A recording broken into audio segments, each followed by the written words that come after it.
राजा सिंधा सिंह की बातें सुनकर बागी भेष में नरसिंह पांडे बोले, राजन, दुख पड़ने पर बढ़ चढ़कर धींग मारना बड़ी मामूली बात है। कहने में और करने में बड़ा अंतर है।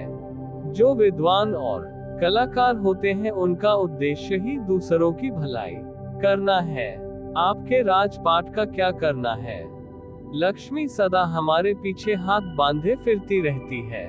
अगर हम लोग अपने गुरु की विद्या का इस प्रकार दुरुपयोग करने लगे तो 4 दिन में चक्रवर्ती नरेश बन जाएं। हम तो धर्मपूर्वक जनता जनार्दन की सेवा किया करते हैं। जिस भक्त को जो वचन दे देते हैं उसे निस्वार्थ भाव से तन मन धन से पूरा करते हैं। अगर आप मुझे मनचाही वस्तु किसी की मनोकामना पूरी करने का वचन दे तो मैं आपकी राजकुमारी का इलाज करने को तैयार हूँ। मुझे अपने लिए कुछ भी नहीं चाहिए। हम तो दूसरों का दुख हरने को पैदा हुए हैं। मैं किसी को उसके दुख दूर करने का वचन दे चुका हूँ। इस प्रकार नरसिंह पांडे का भाषण सुनकर राजा सिंधा सिंह को काफी धीरज बांधा। ये बड़ा ही त्यागी सज्जन पुरुष है, जिसने मेरे आधे राजपाट क्या पूरे राजपाट को भी ठोकर मारकर ठुकरा दिया है। इस गरीबी की हालत में भी अपनी विद्या के बल पर दुख भंजनहार बनकर चक्रवर्ती नरेश को भी तुच्छ समझता है। अपने लिए कुछ भी न मांगकर दूसरे के उपकार के लिए मुझे वचनबद्ध करना चाहता है। मेरे पास अपने राज्य से ज्यादा और श्रेयल राजकुमारी के प्यार के अलावा और है भी क्या? ऐसे दुख भंजनहार महात्मा को वचन देकर बंधने में लाभ के सिवा हानि होने का कोई खतरा मालूम नहीं पड़ता। इस प्रकार अपने मन में धारणा बना महाराज सिंधा सिंह ने आगे बढ़कर नरसिंह पांडे को गले लगाकर बालक के समान अधीर होकर सुबक सुबक कर रोता शुरू कर दिया और अपने दोनों हाथ जोड़कर गिड़गिड़ कर बोले, हे संत महापुरुष, आप अपनी अपूर्व विद्या का चमत्कार दिखलाओ। मैं अपनी लाडली बेटी की प्राण रक्षा की खातिर आपको आपका मनचाहा मूल्य देने को तैयार हूँ। मैं आपको वचन देता हूँ कि मैं अपनी की हुई प्रतिज्ञा हरगिज भंग नहीं करूँगा। नरसिंह पांडे बोले, राजन, आप अपना धीरज न खोएं। अपने गुरुदेव की कृपा से आपकी बेटी को मैं अवश्य ठीक कर दूंगा, परंतु मैं आपको अपना चमत्कार तभी दिखलाऊंगा जब आप भगवान शंकर को साक्षी करके सारी जनता के सामने त्रिवाचा भरकर कह देंगे कि कोई भी अपनी मनचाही 2 वस्तु जब चाहे मुझसे ले सकते हो। नरसिंह पांडे की बात सुनकर राजा सिंघा सिंह ने गंगा जल हाथ में लेकर और भगवान भोलेनाथ को साक्षी मानकर इस प्रकार त्रिवाचा भरी कि मैं अपनी बेटी राजकुमारी श्रेयल के ठीक हो जाने पर 2 वरदान आपकी मनचाही वस्तु के आपकी इच्छानुसार देने के लिए अपनी जनता के सामने वचनबद्ध होता हूँ कि आप जिस समय भी चाहे मुझसे ले सकते हैं। मैं वरदान देने में एक पल की भी देरी नहीं करूँगा। इसके बाद नरसिंह पांडे ने मन ही मन मंत्र पढ़कर रोली, चावल, फूल, बताशी वगैरह मंगवाकर लोगों को दिखाने के लिए पूजा अर्चना का अपना माया जाल फैलाया और गोरख गुरु का स्मरण कर लूना चमारी फुरो बाचा कहा ही था। तभी ताखी नाग, जो पहले से ही इस घड़ी का इंतजार कर रहा था, तेजी से आ पहुंचा और नरसिंह पांडे के पास आ फन फैलाकर खड़ा हो। अपने सामने सर्प देवता को फन फैलाकर खड़ा देख नरसिंह पांडे बोले, हे सर्पराज, सही सही बताओ, तुमने इस निर्दोष राजकुमारी को क्यों काटा है? ताखी बोला, इसने मेरे फन पर पैर रख दिया था। नरसिंह पांडे बोले, जो तुम अपना भला चाहते हो तो इस कन्या का पूरा जहर चूसकर इसे भला चंगा करो, तभी तुम्हें क्षमा दान मिलेगा। इतना कहकर राजकुमारी के पैर को ताखी नाग के सामने कर दिया। ताखी नाग ने अपने आप को बेबस सा दिखाकर नरसिंह पांडे की आज्ञा का तुरंत ही पालन किया। राजकुमारी श्रेयल के पैर की काटी हुई जगह का अपने मुंह से जहर चूसना शुरू कर दिया। कुछ देर में सारा जहर चूस जाने पर राजकुमारी अपने गुरु जलंधर योगी का स्मरण कर उठकर बैठ गई। सारी जनता में खुशी की लहर दौड़ गई। सबके चेहरों पर प्रसन्नता दिखाई देने लगी। रानी सिरिंजा अपनी लाडली बेटी श्रेयल को अच्छा हुआ देख पागलों के समान दौड़कर उसे गले से चिपटाकर जी भरकर रोई। मेरी बेटी योगी जालंधरनाथ की कृपा से ही भली चंगी हुई है, इसके मरने में कसर ही क्या रह गई थी। इसका तो दूसरा जन्म हुआ समझो। मेरे गुरु ने ही इस महान परम योगी संत को यहाँ भेजा है। रानी सिरिंजा ने अपने गले की कीमती मोतियों की माला तोड़कर उसके मोती अलग कर राजकुमारी श्रेयल के शीश पर न्यौछावर कर फकीरों को बंटवा दिए। जनता ने खूब खुश होकर नारे लगाने शुरू कर दिए। कोई शिव शंकर भगवान की जय बोलता तो कोई राम भगवान की, कोई कृष्ण जी की जय बोलता तो कोई सत्यनारायण स्वामी की, कोई गुरु गोरखनाथ महाराज की जय जय करता तो कोई जालंधरनाथ योगी की। बहुतों ने तो गंगा माई की जय बोल बोलकर आसमान ही में गर्जना पहुंचा दी।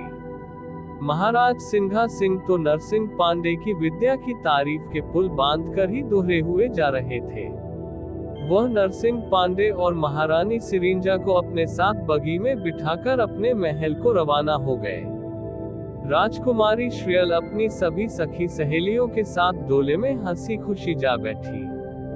आगे आगे राजा सिंघा सिंह की बगी जा रही थी और पीछे पीछे राजकुमारी श्रेयल का डोला। उसके पीछे नगर की सारी जनता भी हंसी खुशी अपने घर जा रही थी। जब बगी राजमहल के दरवाजे पर पहुंच गई तब राजा सिंघा सिंह ने बगी से उतरकर एक लोटा गंगाजल का मंगवा कर और नरसिंह पांडे को उच्च आसन पर विराजमान कर गंगाजल से उनके दोनों चरण धोए। खीर पूरी जिमाकर पान सुपारी से खूब खातिरदारी की और हाथ जोड़कर बोले, कृपा कर अब अपने वरदान की दोनों वस्तुएं मांगकर मुझे अपने ऋण से उऋण करो। राजा सिंघा सिंह की बात सुनकर नरसिंह पांडे बोले, राजन, आप तो तोमर वंशी राजपूत हैं। अगर मेरी मांग से आप अपना वचन न निभा सके तो रहने दे। मैं किसी का दिल दुखाकर कोई वस्तु मांग लेना उचित नहीं समझता हूँ। राजा सिंघा सिंह बोले, आप अभी तोमर वंशी राजपूतों को जानते नहीं हैं। हम लोग अपने वचनों के कितने पक्के होते हैं। वचन बदलने के बदले गंगाजी में डूबकर मरता अधिक पसंद करते हैं। आप आज्ञा करें तो मैं अपने हाथ से अपना शीश काटकर भी आपको भेंट करने में नहीं हिचकिचाऊंगा। मैं अपना सारा राजपाट क्या अपनी प्राण प्यारी महारानी सिरोंजा को भी बलिदान करने में जरा भी अधीर नहीं होऊंगा। इस प्रकार राजा सिंघा सिंह ने अपने महल में सबके सामने जोश में भरकर ये वचन कहे। वहां पर राज कर्मचारी, सारे दास दासियां, रानी सिरिंजा तथा राजकुमारी श्रेयल भी धीरज धरे खड़ी हुई थी।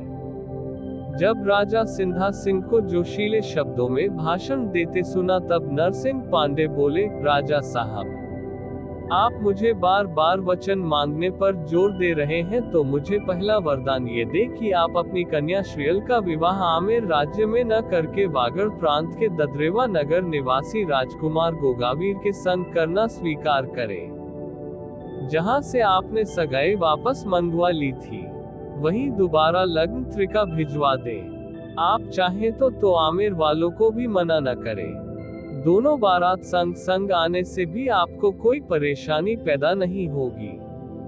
जो बल में बलवान होगा वही दुल्हन को ब्याह कर अपने संग ले जाएगा। आप दोनों वीरों का रण कौशल देखकर जीतने वाले के गले में राजकुमारी से वरमाला डलवा दें। नरसिंह पांडे के वचन और बागड़ देश का नाम सुनते ही राजा सिंघा सिंह सिर से पैर तक तिलमिला गया, परंतु सारे नगर के सामने वचनबद्ध होने के कारण उनकी न करने की हिम्मत नहीं पड़ी और बागड़ लग्न भेजना स्वीकार कर लिया। जिसे देख दोनों माँ बेटी अपने मन ही मन अति प्रसन्न हो धीरज धरकर चुपचाप बैठी गुरु जालंधरनाथ योगी का भजन करती रही। इधर राजा सिंघा सिंह बोले, और दूसरा वरदान भी हाथ के हाथ मांगकर छुट्टी करो। नरसिंह पांडे बोले, राजन, अधीर क्यों होते हो? न मैं यहाँ से कहीं जा रहा हूँ न आप। जब मुनासिब समझेंगा मांग लूंगा। अभी मेरी धरोहर अपने पास ही जमा रहने दो। अभी तो हम यहीं रहकर आपकी राजकुमारी की देखभाल करेंगे, कहीं जहर दूसरा वार न कर बैठे। इतना सुन राजा सिंघा सिंह काफी बेचैन हो गए और फिर कुछ सोचते हुए धीरज धर अपने दरबार में पहुंचे।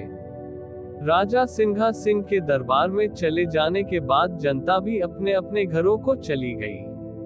अपनी सखी सहेलियों को विदा कर राजकुमारी श्रीयल खुशी मनाकर गाने लगी। ये सब माया प्राणपति की, जो गुरु गोरखनाथ का चेला। कैसा चमत्कार दिखलावे, मतलब कारण वह अलबेला। इसी प्रकार गुनगुनाती गुरु गोरखनाथ और अपने पति गोगावीर के गुण गाती मधुर नींद में सो गई। नरसिंह पांडे और ताखी नाग दोनों मनुष्य रूप में जाकर राजा सिंधा सिंह की अतिथिशाला में भांति भांति के मोहन भोग जीमकर आनंद करने लगे। वहीं तख्त पर जहां गद्दे तकिए लगे थे, गुरु गोरखनाथ के गुण गाते नहीं अघाते थे। इधर राजा सिंघा सिंह अपने मंत्रीगण व रानी से सलाह मशवरा कर रात्रि व्यतीत होने पर बागड़ देश लग्न पत्रिका भेजने के प्रबंध में लग गए। उन्होंने तुरंत ही राज पुरोहित को बुलवाकर लग्न पत्रिका, पूजन आदि करने का प्रबंध किया। इधर राज कर्मचारियों और दास दासियों ने सारा प्रबंध कर दिया। तब तक नरसिंह पांडे और ताखी नाग भी मनुष्य चोले में महल के दरबार में आ पहुंचे, जहां लग्न पत्रिका लिखी जानी थी। जब ये दोनों मूढ़े कुर्सियों पर विराजमान हो गए, तब राजा सिंघा सिंह रानी सिरिंजा तथा अपने भतीजे हरि नारायण को एकांत कक्ष में इशारे से बुला सलाह मशवरा करने लगे। तब ताखी बोला, पंडित जी, आप यहाँ विराजें। अभी यहाँ काफी देर मालूम पड़ती है। पूजा वगैरह करने में काफी वक्त लग जाएगा। इतने में भाभी श्रीयल के कक्ष में जाकर अपने साथी भूरिया नाग की ही पूछताछ कराऊं। बेचारा जिंदा भी है या भूखा प्यासा मर गया। इतना सुनकर नरसिंह पांडे बोले, राजकुमारी के कक्ष में बाद में जाना। पहले मक्खी का रूप धरकर राजा रानी के कक्ष में पहुंच जाओ। ये पता करके आओ कि वह हमारे खिलाफ क्या षड्यंत्र रच रहे हैं। हमें भी तो उनके सलाह मशवरे की जानकारी मिलना बड़ा जरूरी है। ताखी नाग ने उसी समय मंत्र जपकर राजा बासुकी को याद किया और गुरु गोरख का ध्यान कर तुरंत अपना भेष मक्खी का बना डाला और उड़कर वहां जा पहुंचा, जहां राजा सिंधा सिंह, उनका भतीजा हरिनारायण और रानी सिरिंजा विराजमान थे। ताखी नाग आराम से उनके सामने ही दीवार पर चिपक कर बैठ गया। राजा सिंघा सिंह कहने लगे, बागड़ बालों को भुलावे में डालने के लिए लग्न पत्रिका में तिथि 4 दिन आगे की लिखवा दो, जिससे बागड़ वाले राजकुमारी का ब्याह हो जाने के उपरांत यहाँ बारात लेकर आए और कन्या के ब्याह हो जाने के बाद अपना सब मुंह लेकर वापम चले जाएं। चौहान वंश में बेटी ब्याहने की मेरी मर्जी न जब थी और न अब है। अगर मैं लगन पत्रिका नहीं भिजवाऊंगा तो नगर निवासी और वैद्यराज, जिन्होंने राजकुमारी की जान बचाई है, मुझे भला बुरा कहेंगे। होना ये चाहिए कि सांप भी मर जाए और लाठी भी न टूटे।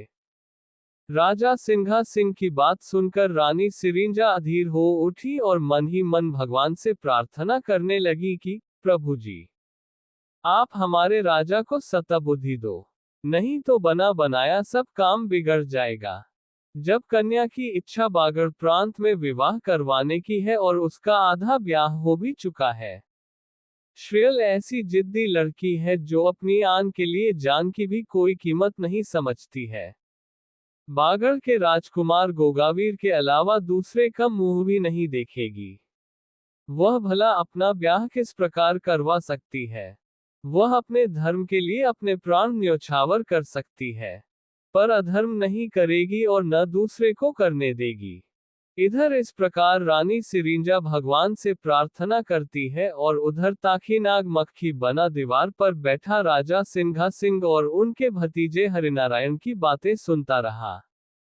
राजा सिंघा सिंह के भतीजे और रानी सिरिंजा ने राजा को भली भांति समझाया, अपनी की हुई प्रतिज्ञा न तोड़कर राजकुमारी श्रेयल का विवाह बागड़ प्रांत में ही राजकुमार गोगावीर के संग करना चाहिए।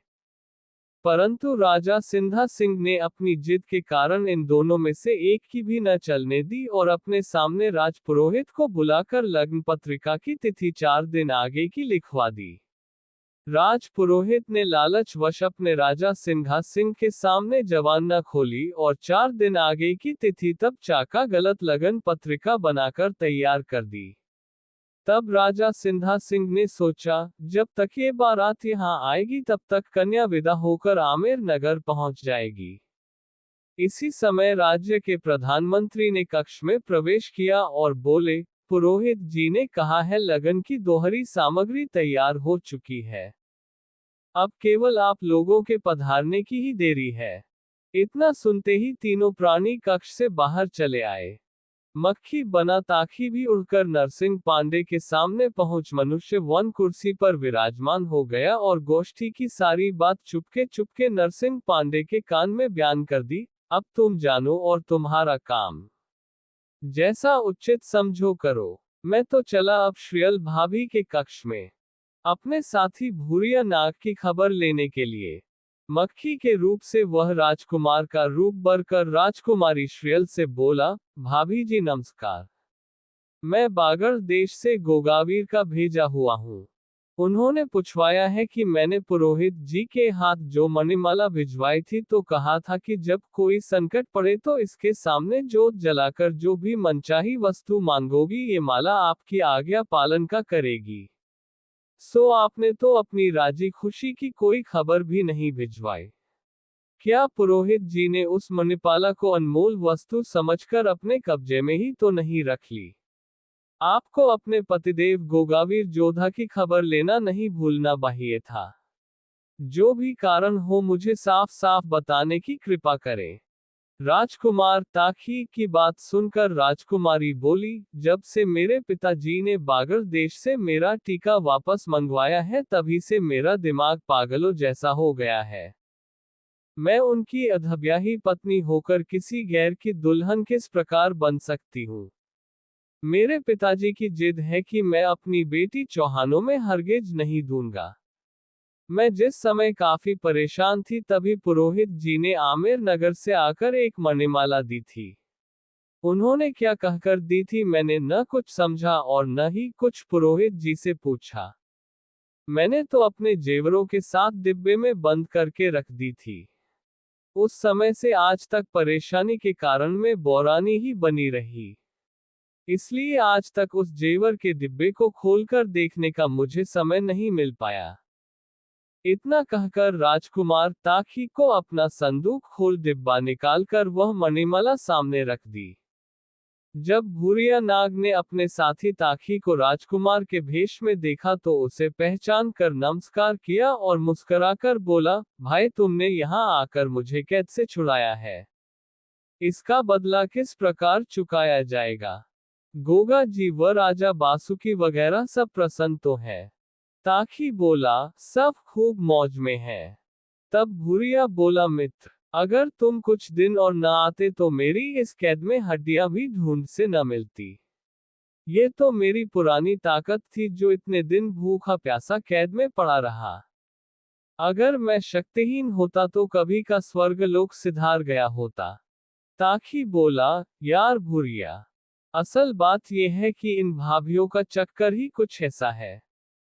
इनका मारा न जीने का न मरने का। अब जरा तुम भी श्रियल भाभी को राजकुमार बनकर दिखा दो, जिन्होंने तुम्हें भूखा प्यासा मारा है। तब ताखी अपनी काया पलट करके मणिमाला के स्थान पर अति सुंदर राजकुमार हो गया और अपने दोनों हाथ जोड़कर बोला, भाभी जी नमस्कार। आपने तो मुझे कैद में डालकर भूखा प्यासा ही मार डाला था। न मालूम किसके भाग्य से प्राण बचे हैं। अगर मैं भर जाता तो मेरे बाल बच्चों का ऐसा आप तुम पर पड़ता कि तुम इस जन्म में वागड़ प्रांत में अपना विवाह करवा के जाने न पाती। भूरिया राजकुमार की मधुर बातें सुनकर ताखी नाग हंस पड़ा और राजकुमारी श्रियल ने झेप कर अपना मुंह नीचे झुका लिया और बोली, मेरे ऊपर इस प्रकार गमों का पहाड़ टूटा कि मैं अपनी सुध खो बैठी। जो भी अपराध हुआ है भूल के कारण ही हुआ है, इसलिए मैं क्षमा की पात्र हूँ। ये सुन दोनों ने श्रियल को नमस्कार किया और उड़कर अपने कक्ष में जा पहुंचे जहां वह ठहरे हुए थे। इधर ताखी द्वारा सारी बात सुनकर नरसिंह पांडे वहां जा पहुंचे जहां पुरोहित जी ने बागड़ प्रांत वाली लग्नु पत्रिका में 4 दिन आगे की तिथि लिखकर पत्रिका तैयार करके रख दी थी।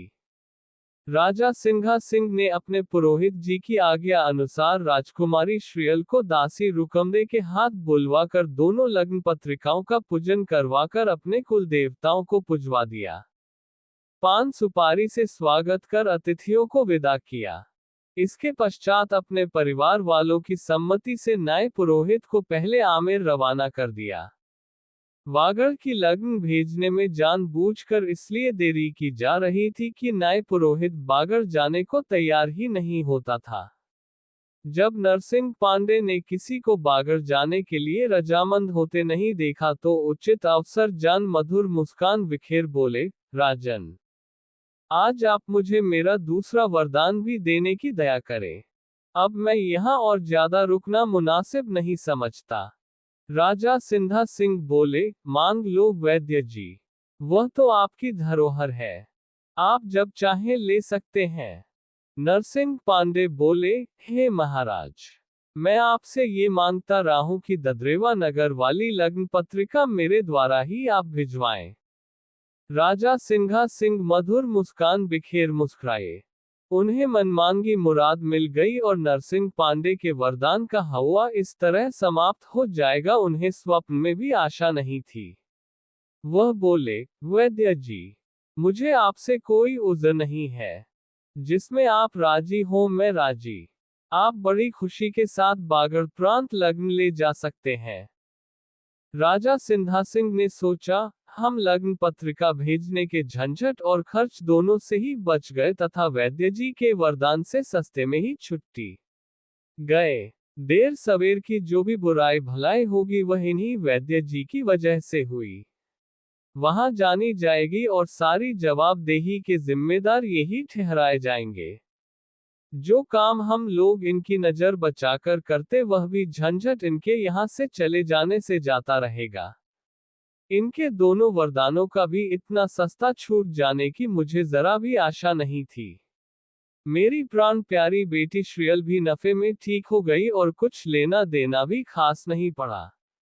वैसे वैद्य जी हैं परोपकारी ही, परंतु मुझे जो आज तक यही शक रहा कि ये बागड़ वालों का भेजा ही कोई खास आदमी है।